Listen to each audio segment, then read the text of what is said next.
I used to ride and race with Victoria's Supermoto at Western Speedway, but the track was sold to property developers and now it's condos. For some reason, we aren't allowed to race there anymore. I've been doing plenty of track days at WMRC, but I've been missing racing. Track days are great, but it's not the same as real competition.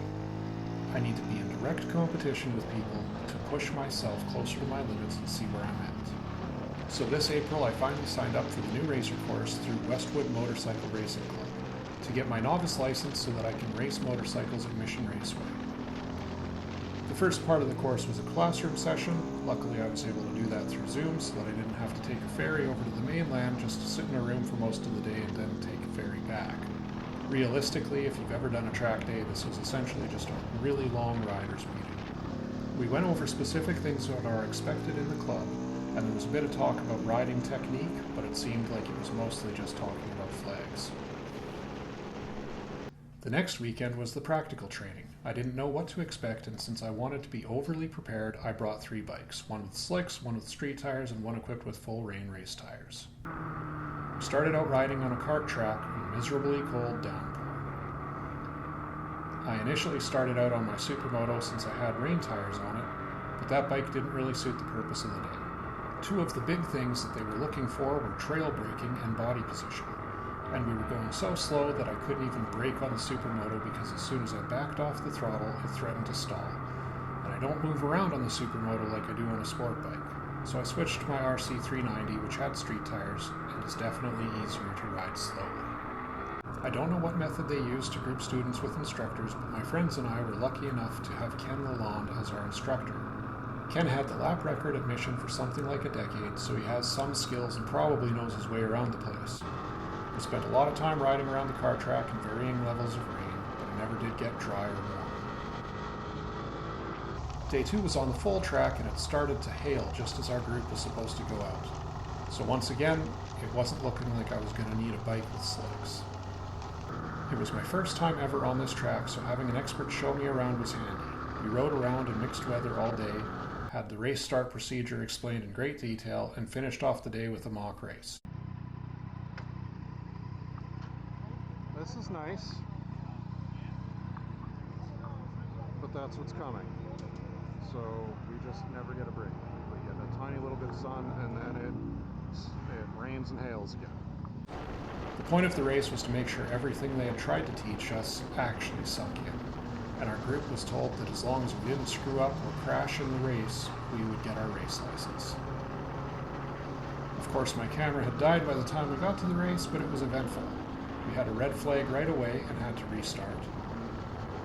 It was good practice though, and working my way through a group of people on more powerful bikes than mine definitely reignited the racing fires for me. Fast forward to the end of August and there was track days on Friday and Monday with racing on Saturday and Sunday. With the cost of getting to the track being a substantial issue, putting days like that together made the expense much more bearable. So I signed up and braced myself for the long weekend ferry traffic. I went across on Thursday afternoon to make sure that I would be there in time to help with track setup. Once I was no longer useful, I set up my pits and got ready to sleep in my truck for the weekend. Friday morning was a bit foggy and I prepared myself for my very first dry laps around the track.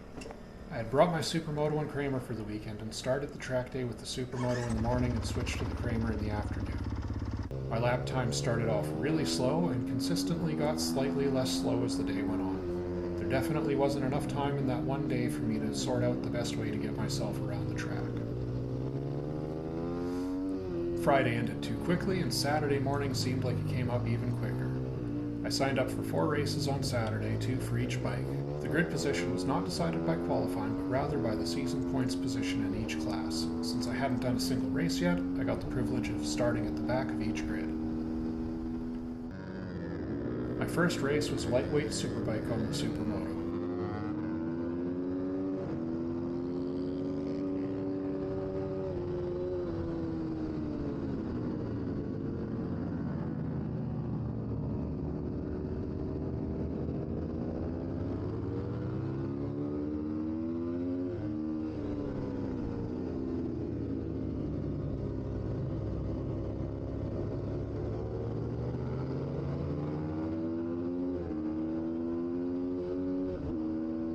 got a decent start and made a couple of passes in the first couple of laps.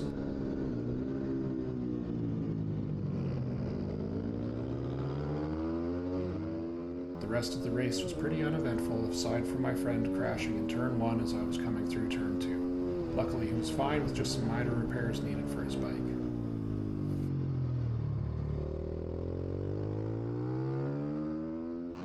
My second race was middleweight twins on the Kramer, and my start was terrible. I didn't mentally make the change from standard shift pattern to GP style shifting, so I launched in first and needed a couple of tries to figure out how to get the bike into second. That put me way behind the leaders, so it was another boring race.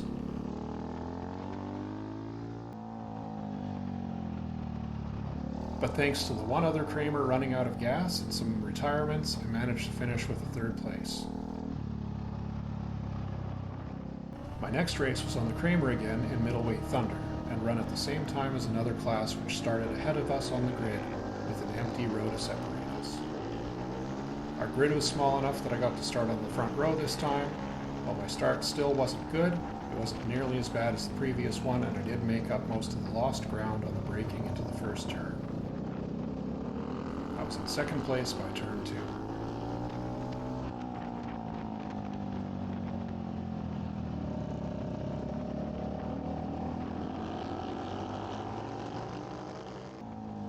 This race was more interesting because we were actually mixed in with the other class, so I didn't feel as lonely out there. But that did mean that I had to work my way through people I wasn't even racing against so that I could try and stay in touch with the race leader.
I managed to get pretty close to Glenn at the start of the last lap, and I tried my best not to let him get away. I thought maybe if I got beside him for turn 7, I would be set up on the inside for turn 8, but that didn't work out like I had planned. My last hope was to get on the gas earlier than him coming out of turn 9 and get better drive to the finish line. The plan was solid, but the finish line was a couple inches too close, and he beat me to it by 0.008 of a second. I can't even process how close that is. My last race on Saturday was Supermoto, so I was finally racing against people on similar bikes.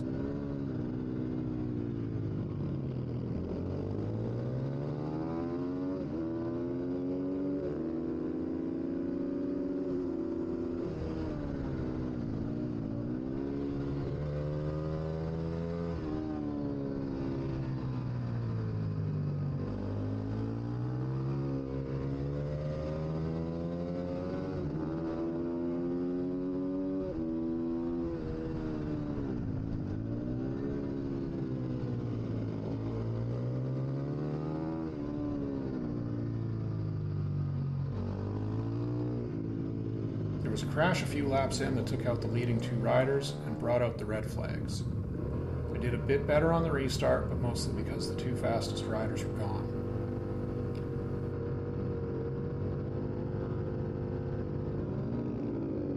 So my first day of racing at Mission ended with a third place thanks to riders retiring and a second place thanks to my not getting on the throttle 1/100th of a second earlier.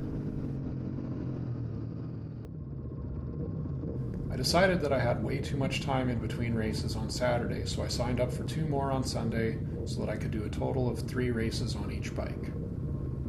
I took each bike for a quick warm-up session before the racing started, then lined up to ride the Supermoto in Formula 118, which is a class for people who will take at least a minute and 18 seconds to do a lap, regardless of the bike they are riding. The start was uneventful, which was a nice change for me, but the race went the same as usual. I got stuck behind people who weren't going as fast as I could, but I wasn't aggressive enough to get around them.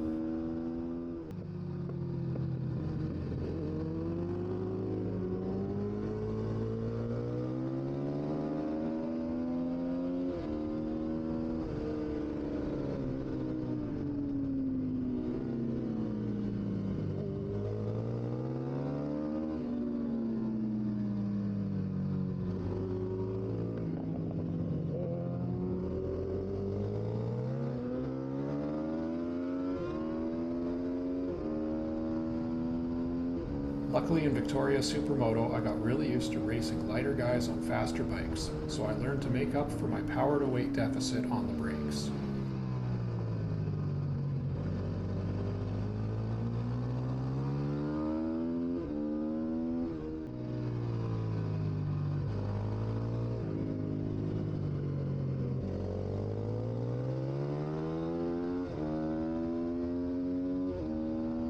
The problem with making up all of your time on the brakes is that sometimes when you're braking late, there's still someone in your way even though you expected them to be turning long before you got there.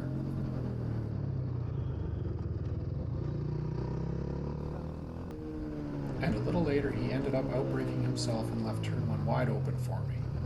From there I managed to close up on the guy in third place pretty easily, but again I couldn't find a way around.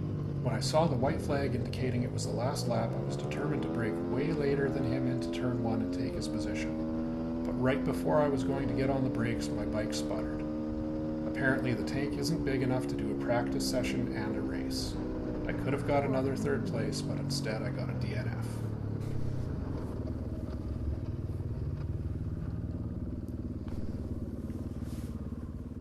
With that lesson learned, I put gas in the bike and got ready to race lightweight superbike again. Not gonna run out of gas this time.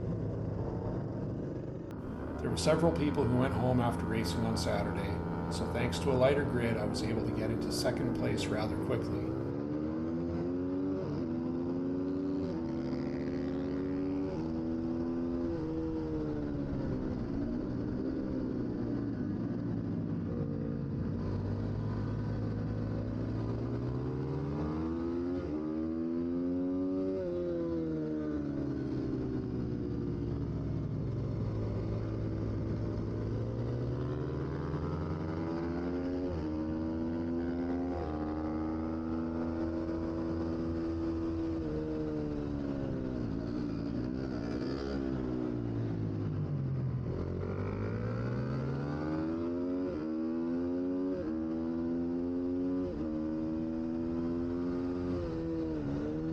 However, I knew the guy in first had just put down a new lap record for the class the day before, so while I was trying, I didn't have a lot of faith in my ability to catch him.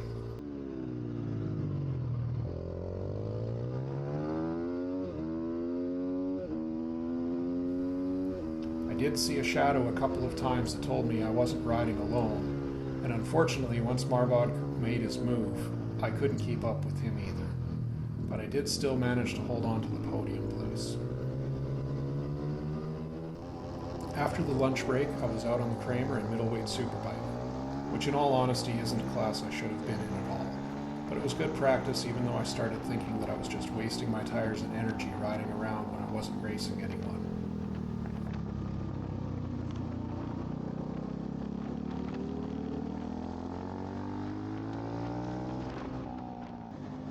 Next up was middleweight twins again. Since I managed to get some points the day before, I got to start on the front row this time. I didn't get a great start, but I've had much worse.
managed to get into third place, but almost immediately started having clutch issues.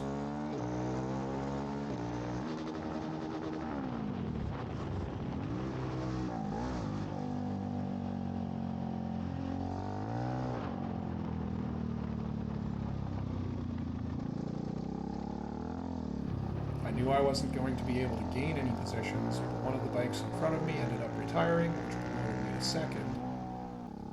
And at some point around the middle of the race, I saw Ducati catching me just before the braking zone for turn 1. He didn't get far enough ahead of me to show up on camera, and luckily I was able to brake later than he did and kept him behind me. I had my work cut out for me trying to keep him there, especially since I was struggling to get the bike's power down to the pavement.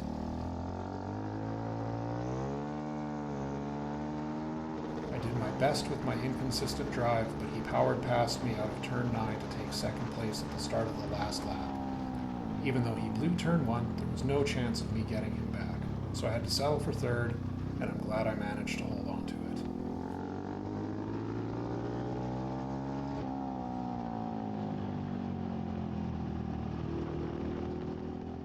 I got to line up on the front row of Formula Thunder, which again was just an empty row behind the Formula 115 class. Once again, I didn't get a particularly good start, but I did make up ground on the way to the first corner.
I managed to get good drive out of turn 9 and powered past Marbod down the straight.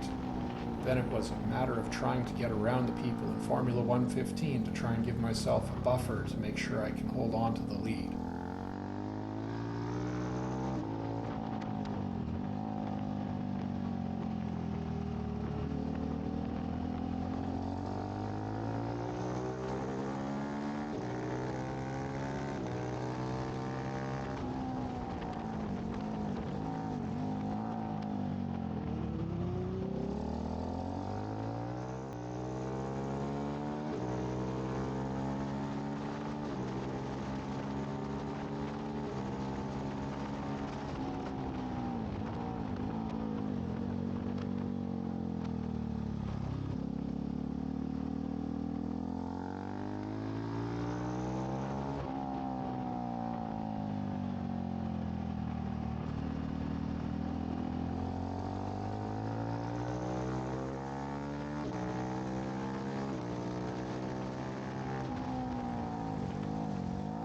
By the end of the race, I was starting to have some clutch and tire slippage issues, and was really worried that I wouldn't be able to hold on to the lead.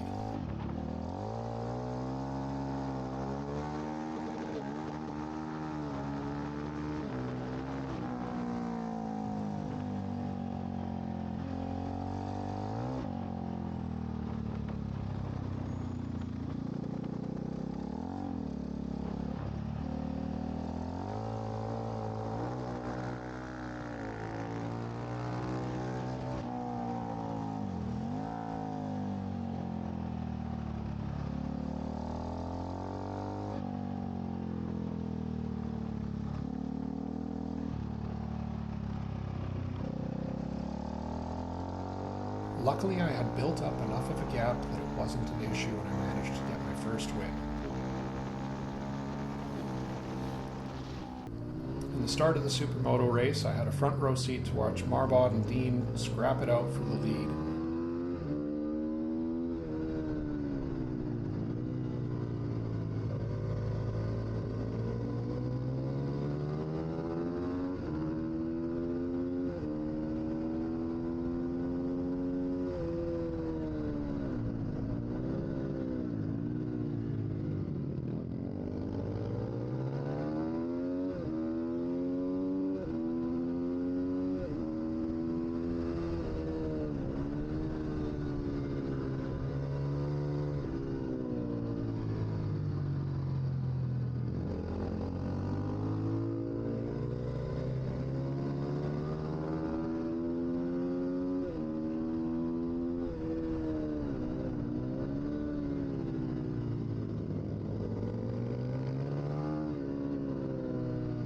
Once Marbot got away, he was gone.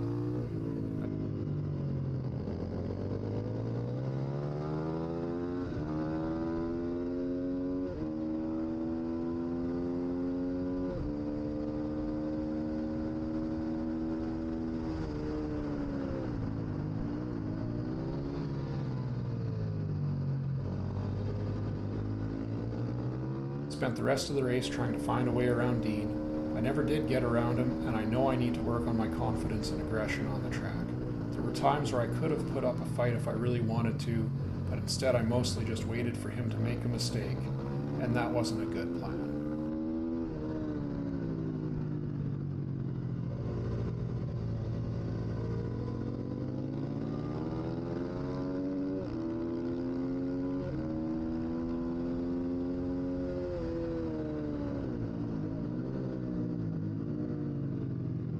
So I ended up taking third in that race, but it was essentially last place since the fourth rider was just a grid filler and didn't bother finishing.